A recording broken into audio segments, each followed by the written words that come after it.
श्री गणेशाय नमः। ओम नमो भगवते वासुदेवाय नमः। दोस्तों, बृहस्पतिवार का दिन भगवान विष्णु को समर्पित है। कहते हैं कि जो व्यक्ति हर गुरुवार को भगवान विष्णु की पूजा करता है और गुरुवार की कथा सुनता है, गुरु बृहस्पति और भगवान विष्णु की कृपा से उनकी सभी परेशानियां दूर हो जाती है। लेकिन गुरुवार के व्रत कथा और पूजा के कुछ नियम हैं, जिनका बड़ी ही सावधानी से पालन करना चाहिए। गुरुवार व्रत पूजा कथा में कई ऐसी बातें बताई गई है जिन्हें मनुष्य को ध्यान पूर्वक अपनाना चाहिए। कहते हैं कि जो व्यक्ति श्रद्धा भाव से गुरुवार को भगवान विष्णु की पूजा करता है और गुरुवार व्रत की कथा कहता और सुनता है, उसकी गरीबी और कष्ट को भगवान विष्णु दूर कर देते हैं।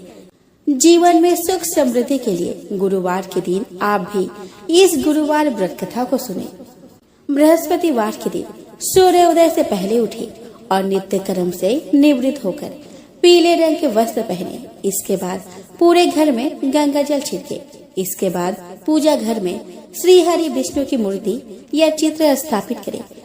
फिर पीले रंग के गंध पुष्प और अक्षत चढ़ाए। इसके बाद चना गुड़ और मुनक्का चढ़ाकर विधि विधान से पूजन करें। इसके बाद व्रत की कथा पढ़े। कथा पढ़ने के बाद केले के पेड़ में जल चढ़ाए। तो चलिए दोस्तों, हम श्रवण करें बृहस्पतिवार व्रत कथा। तो प्रेम से बोलो, बृहस्पति महाराज की जय। दोस्तों, प्राचीन समय की बात है। भारतवर्ष में एक राजा राज्य करता था। वह बड़ा प्रतापी और दानी था।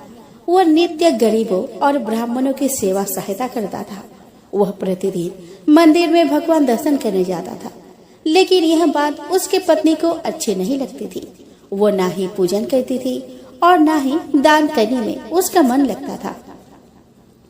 एक दिन राजा शिकार खेलने वन को गए हुए थे, तो रानी और दासी महल में अकेली थी।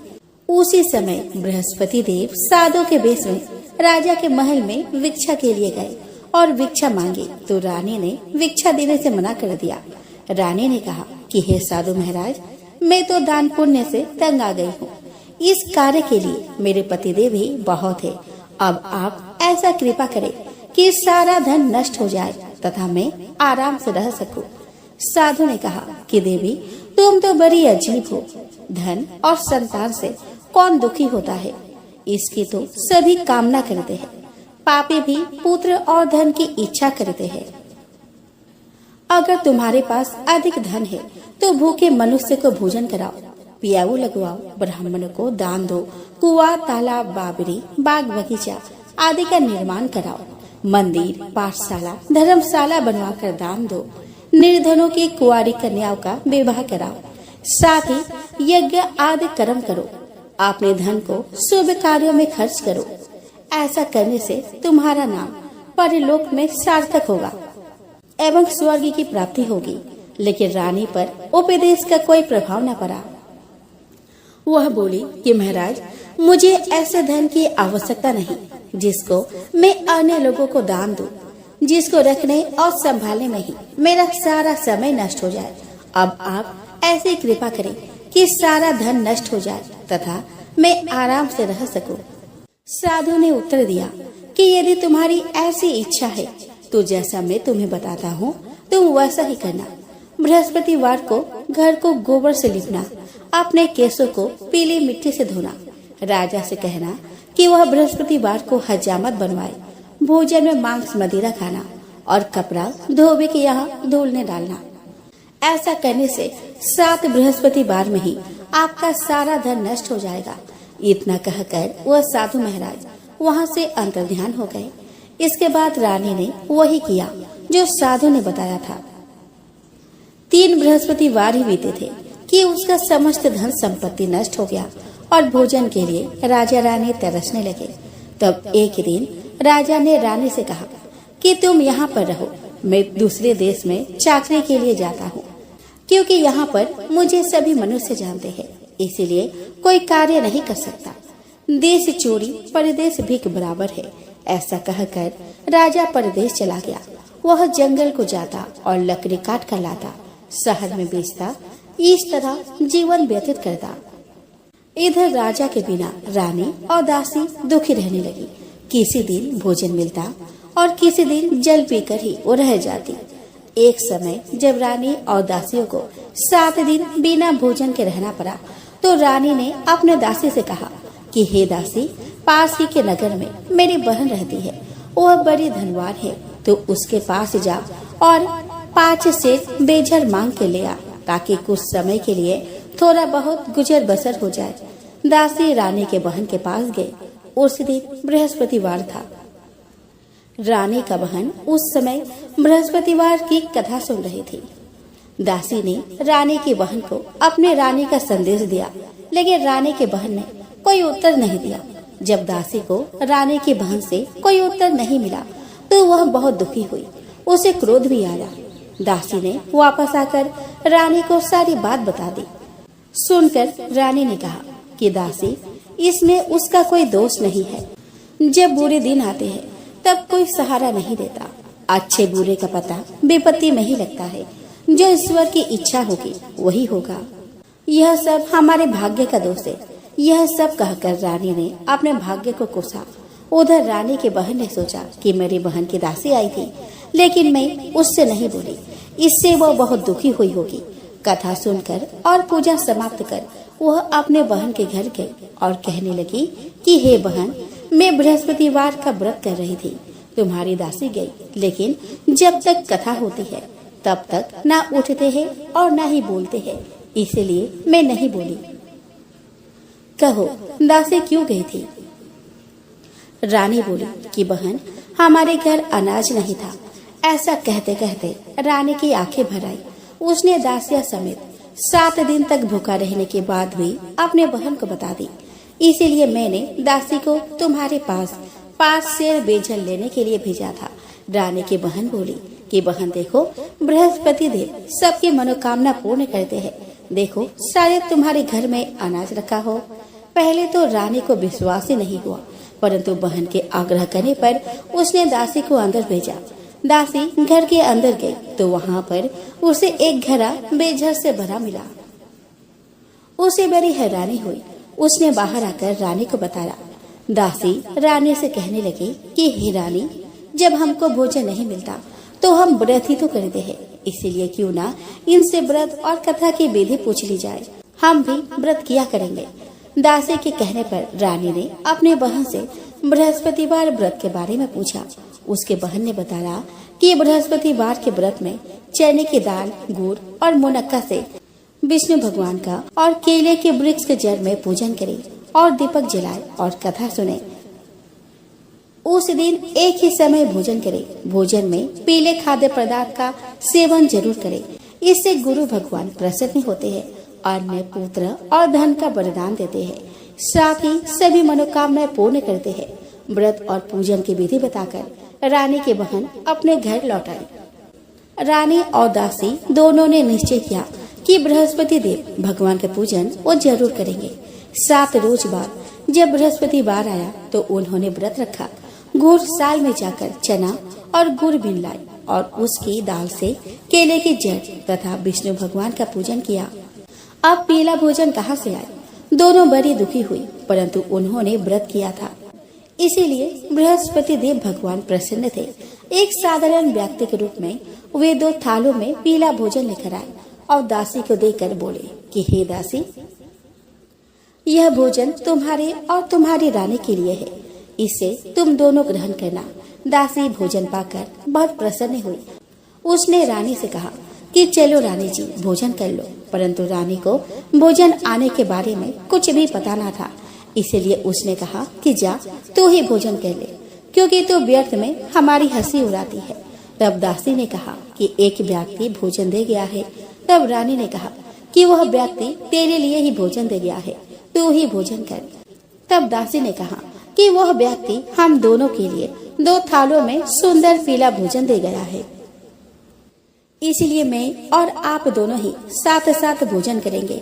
यह सुनकर रानी बहुत प्रसन्न हुई और दोनों ने गुरु भगवान को नमस्कार कर भोजन किया। उसके बाद से वे प्रत्येक बृहस्पतिवार को गुरु भगवान का व्रत और पूजन करने लगी। बृहस्पति भगवान की कृपा से उनके पास धन हो गया, लेकिन रानी फिर पहले की तरह आलस्य करने लगी। तब दासी बोली कि देखो रानी, तुम पहले भी इस प्रकार आलस्य करती थी।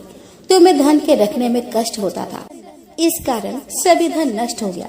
अब गुरु भगवान की कृपा से धन मिला है तो फिर तुम्हें आलस्य होता है। बड़ी मुसीबतों के बाद हमने यह धन पाया है, इसीलिए हमें दान पुण्य करना चाहिए।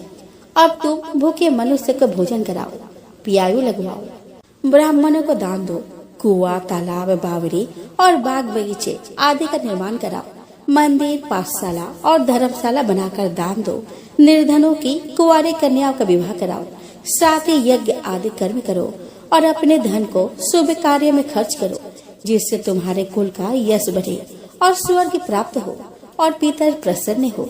दासी की बात मानकर रानी शुभ कर्म करने लगी, उसका यश बढ़ने लगा।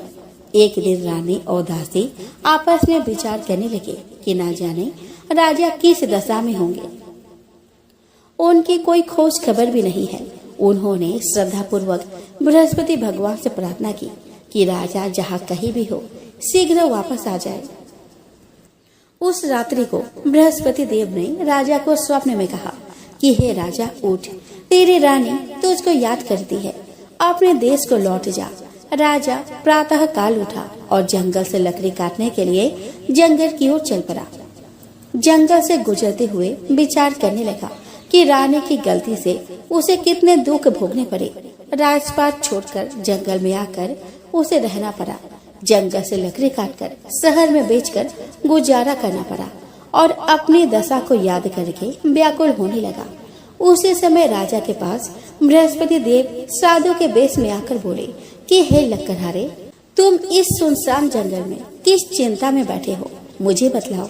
यह सुनकर राजा के नेत्रों में जल भर आया। साधु की वंदना कर राजा ने अपनी संपूर्ण कहानी सुना दी। महात्मा दयालु होते हैं। वे राजा से बोले कि हे राजा, तुम्हारी पत्नी ने बृहस्पति देव के प्रति अपराध किया था, जिसके कारण तुम्हारी यह दशा हुई है। अब तुम चिंता मत करो, भगवान तुम्हें पहले से अधिक धन देंगे। देखो, तुम्हारी पत्नी ने बृहस्पतिवार का व्रत शुरू कर दिया है। अब तुम भी बृहस्पतिवार के व्रत में चने की दाल, गुड़ और मुनक्का से विष्णु भगवान का केले के वृक्ष के जड़ में पूजन करो और दीपक जलाकर कथा सुनो। उस दिन एक ही समय भोजन करना, लेकिन भोजन में पीले खाद्य पदार्थ का सेवन जरूर करना। भगवान तुम्हारी सब कामनाओं को पूर्ण करेंगे। साधु की बात सुनकर राजा बोले कि हे प्रभु, लकड़ी बेचकर तो इतना पैसा नहीं आता जिससे भोजन के उपरांत कुछ बचा सकूं। मैंने रात्रि में अपने रानी को व्याकुल देखा है। मेरे पास कोई साधन नहीं जिससे उसका समाचार जान सकूं। फिर मैं कौन सी कहानी कहूँ, यह भी मुझको मालूम नहीं है। साधु ने कहा कि हे लक्कड़हारे, तुम किसी बात की चिंता मत करो। बृहस्पतिवार के दिन तुम रोजाना की तरह लकड़ियाँ लेकर शहर को जाओ। तुमको रोज से 2 गुना धन प्राप्त होगा, जिससे तुम भली भांति भोजन कर लोगे और बृहस्पति देव की पूजा का सामान भी आ जाएगा। इतना कहकर साधु अंतर्ध्यान हो गए। धीरे धीरे समय व्यतीत होने पर फिर वही बृहस्पतिवार का दिन आया। लक्कड़हारा जंगल से लकड़ी काटकर किसी शहर में बेचने गया। उसे उस दिन और दिन से अधिक पैसा मिला। राजा ने चना गुड़ आदि लाकर गुरुवार का व्रत किया। उस दिन से उसके सभी कलेश दूर हो गए। परंतु जब दोबारा गुरुवार का दिन आया तो बृहस्पतिवार का व्रत करना भूल गया। इस कारण बृहस्पति भगवान नाराज हो गए। उस दिन उस नगर के राजा ने विशाल यज्ञ का आयोजन किया तथा शहर में ये घोषणा करा दी कि कोई भी मनुष्य अपने घर में भोजन न बनवाए, न आग जलावे। समस्त जनता मेरे यहाँ भोजन करने आवे। इस आज्ञा को जो ना मानेगा उसे फांसी की सजा दी जाएगी। इस तरह की घोषणा संपूर्ण नगर में करवा दी गई। राजा के आज्ञा अनुसार शहर के सभी लोग भोजन करने गए, लेकिन लक्कड़हारा कुछ देर से पहुंचा।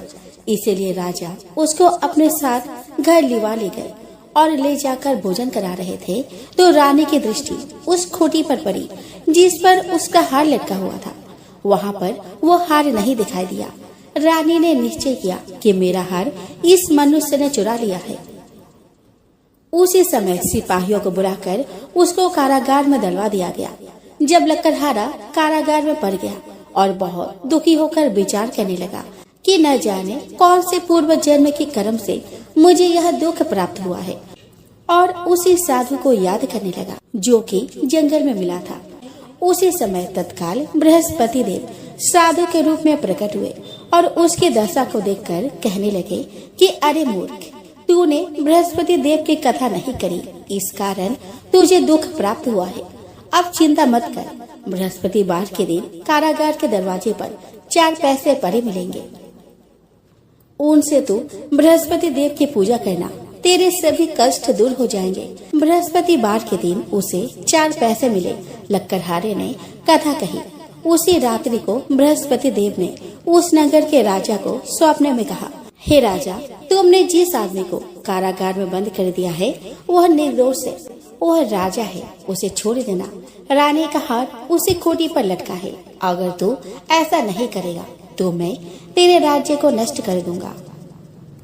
इस तरह रात्रि के स्वप्न को देखकर राजा प्रातः काल उठा और खूंटी पर हारे देखकर लकड़हारे को बुलाकर क्षमा मांगी तथा लकड़हारे को योग्य सुंदर वस्त्र आभूषण देकर विदा कर दिया। बृहस्पति देव की आज्ञा अनुसार लकड़हारा अपने नगर को चल दिया। राजा जब अपने नगर के निकट पहुंचा तो उसे बड़ा आश्चर्य हुआ। नगर में पहले से अधिक बाग, तालाब, कुएं तथा बहुत सी धर्मशाला, मंदिर आदि बन गई है। राजा ने पूछा कि यह किसका बाग है और धर्मशाला है, तो नगर के सब लोग कहने लगे कि यह सब रानी और बांदी के है। तो राजा को आश्चर्य हुआ और गुस्सा भी आया। जब रानी ने यह खबर सुनी कि राजा आ रहे हैं तो उन्होंने बांदे से कहा कि हे दासी, देखो राजा हमको कितनी बुरी हालत में छोड़ गए थे, हमारी ऐसी हालत देखकर वह लौट न जाए, इसीलिए तो दरवाजे पर खड़ी हो जा। आज्ञा के अनुसार दासी दरवाजे पर खड़ी हो गई। राजा आए तो उन्हें अपने साथ लिवा लाई। तब राजा ने क्रोध करके अपने रानी से पूछा कि यह धन तुम्हें कैसे प्राप्त हुआ है। तब उन्होंने कहा कि हमें यह सब धन बृहस्पति देव के इस व्रत के प्रभाव से प्राप्त हुआ है। राजा ने निश्चय किया कि 7 रोज बाद तो सभी बृहस्पति देव का पूजन करते हैं, परंतु मैं प्रतिदिन दिन में 3 बार कहानी तथा रोज व्रत किया करूंगा। अब हर समय राजा के दुपट्टे में चने की दाल बंधी रहती तथा वह दिन में 3 बार कहानी कहता। एक रोज राजा ने विचार किया कि चलो अपने बहन के यहाँ हो आवे। इस तरह निश्चय कर राजा घोड़े पर सवार हो अपने बहन के यहाँ को चलने लगा। मार्ग में उसने देखा कि कुछ आदमी एक मुर्दे को लिए जा रहे हैं। उन्हें रोककर राजा कहने लगा कि अरे भाइयों, मेरी बृहस्पति देव की कथा सुन लो। वे बोले कि लो, हमारा तो आदमी मर गया है और इसको अपनी कथा के पड़ी है। परंतु कुछ आदमी बोले कि अच्छा कहो, हम तुम्हारी कथा भी सुन लेंगे। राजा ने दाल निकाली और जब कथा आधी हुई तो मुर्दा हिलने लग गया, और जब कथा समाप्त हुई तो राम राम करके मनुष्य उठकर खड़ा हो गया। आगे मार्ग में उसे एक किसान खेत में हल चलाता मिला। राजा ने उसे देख और उससे बोला कि अरे भाई, तुम मेरी बृहस्पतिवार की कथा सुन लो। किसान बोला, जब तक मैं तेरी कथा सुनूंगा तब तक 4 हरैया जोत लूंगा। जा अपने कथा किसी और को सुनाना। इस तरह राजा आगे चलने लगा। राजा के हटते ही बैल पछाड़ खाकर गिर गए और किसान के पेट में बड़ी जोर का दर्द होने लगा। उस समय उसकी माँ रोटी लेकर आई। उसने जब यह देखा तो अपने पुत्र से सब हाल पूछा और बेटे ने सभी हाल कह दिया। तो बुढ़िया दौड़ी दौड़ी उस घुड़सवार के पास गई और उससे बोली कि मैं तेरी कथा सुनूंगी, तू अपनी कथा मेरे खेत पर चलकर ही कहना। राजा ने बुढ़िया के खेत पर जाकर कथा कही, जिसके सुनते ही वह बैल उठ खड़ा हुए और किसान के पेट का दर्द भी बंद हो गया। राजा अपने बहन के घर पहुंचा। बहन ने भाई की खूब मेहमानी की। दूसरे रोज प्रातः काल राजा जगा तो वह देखने लगा कि सब लोग भोजन कर रहे हैं। राजा ने अपने बहन से कहा कि ऐसा कोई मनुष्य है जिसने भोजन नहीं किया हो, मेरी बृहस्पतिवार की कथा सुन ले। बहन बोली कि भैया, यह देश ऐसा ही है कि पहले यहाँ लोग भोजन करते हैं, बाद में अन्य काम करते हैं। आप रुको, अगर कोई पड़ोस में है तो मैं उसे दिखाती हूँ।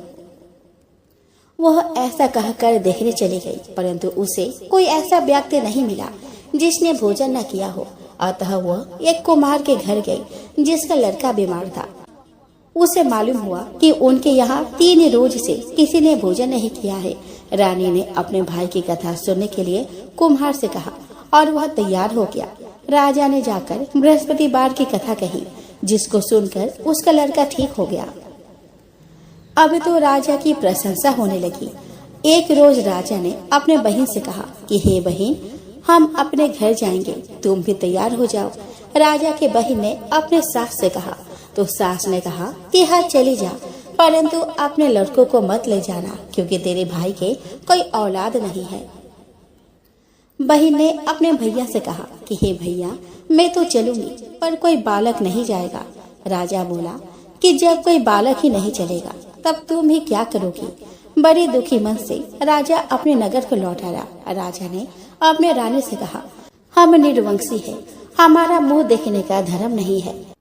वह बहुत दुखी हो गया और कुछ भोजन आदि भी नहीं किया।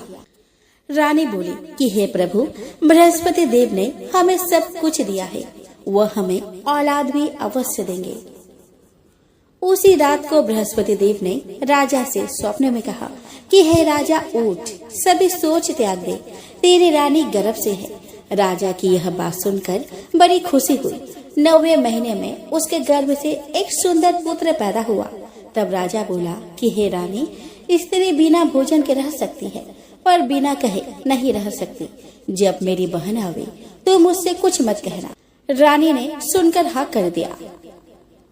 जब राजा की बहन ने यह शुभ समाचार सुना तो वह बहुत खुश हुई और बधाई लेकर अपने भाई के यहाँ आई। तभी रानी ने कहा कि घोड़ा चढ़कर तो नहीं आई, गधा चढ़ ही आई। राजा की बहन बोली कि भाभी, मैं इस प्रकार न कहती तो तुम्हें औलाद कैसे मिलती। बृहस्पति देव ऐसे ही है, जैसे जिसके मन में कामनाएं हैं सभी को पूर्ण करते हैं। जो सद्भावना पूर्वक बृहस्पतिवार का व्रत करता है एवं कथा पढ़ता है अथवा सुनता है, दूसरों को सुनाता है, बृहस्पति देव उसके सभी मनोकामनाएं पूर्ण करते हैं।